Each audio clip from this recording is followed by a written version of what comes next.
गौतम बुद्ध की शिक्षाएं आज भी लोगों को प्रेरणा देने के साथ सही जीवन जीने की राह दिखाती हैं। उनका कहना था कि हर पुरुष की 4 पत्नियां होनी चाहिए। इसके पीछे एक दिलचस्प कहानी है। गौतम बुद्ध ने अपने शिष्यों से कहा, एक आदमी की 4 पत्नियां थीं। समय बीतने पर वो बीमार पड़ा तो उसे अपनी मौत दिखने लगी। जीवन के अंत में वो बहुत अकेलापन महसूस करने लगा। उसने अपनी पहली पत्नी को बुलाया और उसे अपने साथ दूसरी दुनिया में चलने के लिए कहा। व्यक्ति ने कहा, मेरी प्रिय पत्नी, मैंने तुम्हें सबसे ज्यादा प्रेम किया, हमेशा तुम्हारा ख्याल रखा।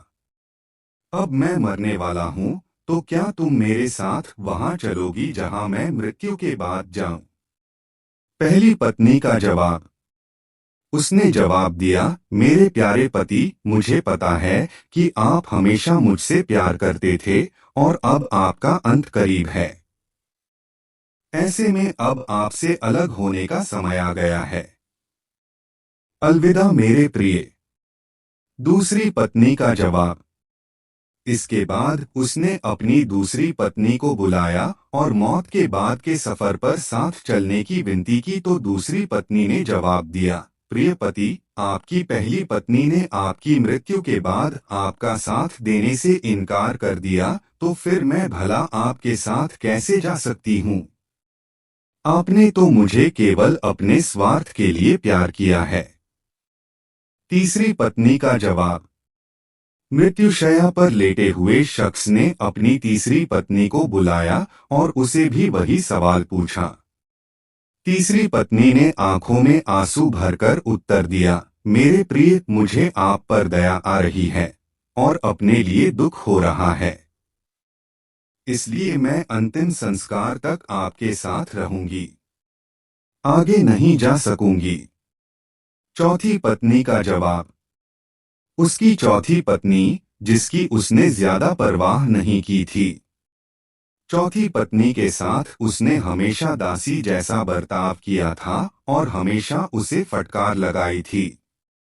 पुरुष ने सोचा कि अगर वो उससे अंतिम सफर पर साथ चलने को कहेगा तो वो पक्का मना कर देगी। हालांकि वो डरा था और अकेलापन महसूस कर रहा था कि उसने अपनी चौथी पत्नी से भी दूसरी दुनिया में साथ चलने की गुजारिश की। इन 4 पत्नियों का क्या है मतलब? गौतम बुद्ध ने अपनी कहानी समाप्त करते हुए कहा, प्रत्येक पुरुष और महिला की 4 पत्नियां या पति होते हैं और हर एक का खास मतलब होता है।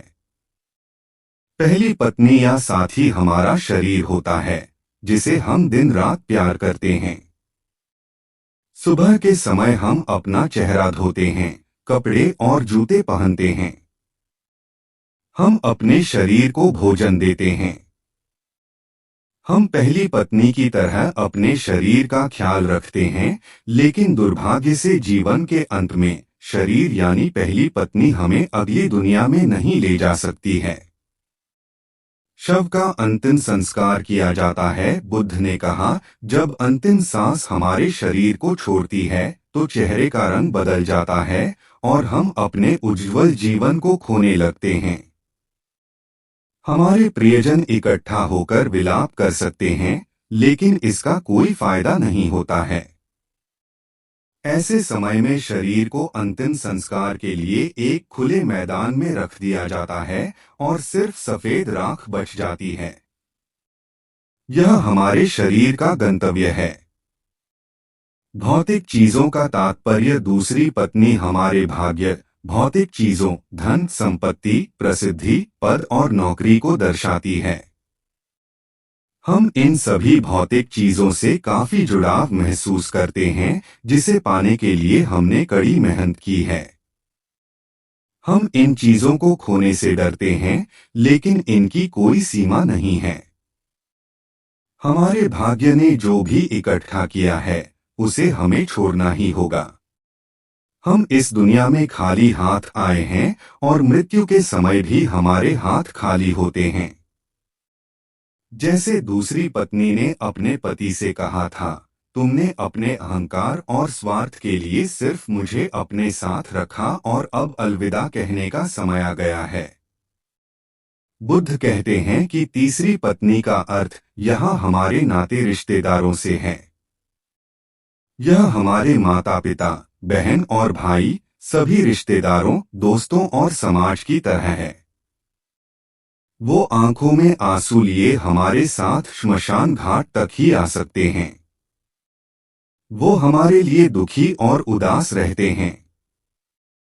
इसलिए हम अपने शरीर, भाग्य और समाज पर निर्भर नहीं रह सकते। हम अकेले आते हैं और अकेले ही इस दुनिया से जाते हैं। मृत्यु के बाद कोई हमारा साथ नहीं दे सकता। चौथी पत्नी का क्या है मतलब? बुद्ध ने कहा, चौथी पत्नी हमारा मन या चेतना है। जब हम गहराई से यह पहचान जाते हैं कि हमारा मन क्रोध, लालच और असंतोष से भरा हुआ है, तो हम अपने जीवन को अच्छे नजरिए से देख